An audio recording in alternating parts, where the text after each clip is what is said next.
السلام علیکم ورحمۃ اللہ وبرکاتہ۔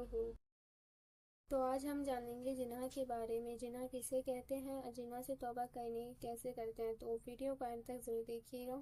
ویڈیو پسند ہے تو چینل کو سبسکرائب کرنا نہ بھولیں۔ جناح وہ اعمال ہے جو ہسبینڈ وائف نکاح کے بعد کرتے ہیں۔ اس کے بغیر نکاح کی کرنا زنا کہلاتا ہے۔ مطلب کہ کوئی انسان بغیر نکاح کے کسی دوسرے انسان کے ساتھ اپنے شرمگاہ مینس پرائیویٹ پارٹ کا استعمال کرے، اسے زنا کہتے ہیں۔ دوسرے الفاظوں میں زنا کو غیر شریعتی جسمانی رشتہ یا ہم بستری بھی کہا جاتا ہے۔ زنا کے قسم بھی ہے، ان میں کم درجے سے لے کر سب سے بڑے درجے تک زنا شامل ہوتا ہے، اور زنا کی ہر حصے کا زنا ہوتا ہے۔ مشتانی کرنا، ہاتھوں کا زنا، نامحرم کو دیکھنا، نظروں سے اشارے کرنا، آنکھوں کا زنا، نامحرم سے بات کرنا، چیٹ بھی۔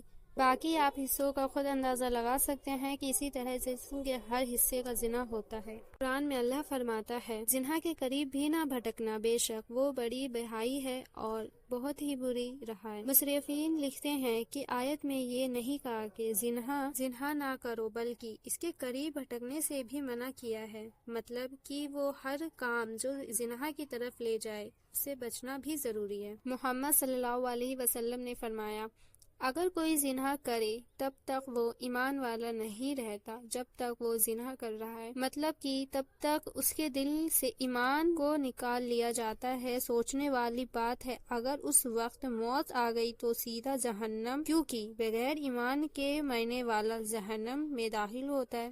زنا سے توبہ کیسے کریں؟ تو پہلے تو یاد رکھیے، اسلام میں زنا ایک بے حد سنگین جرم ہے اور اس کی سزا بھی بہت سخت ہے۔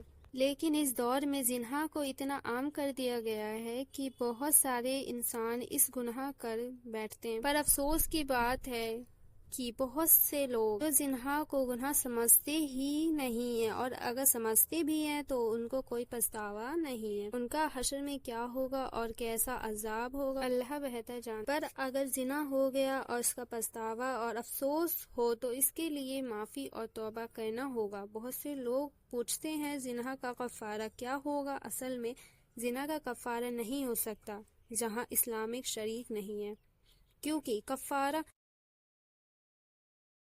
سزا کو بدلے دیا جاتا ہے، اور نان اسلامک کنٹریز میں زنا کی سزا ہی نہیں ہے، اس کا کفارہ بھی نہیں ہو سکتا۔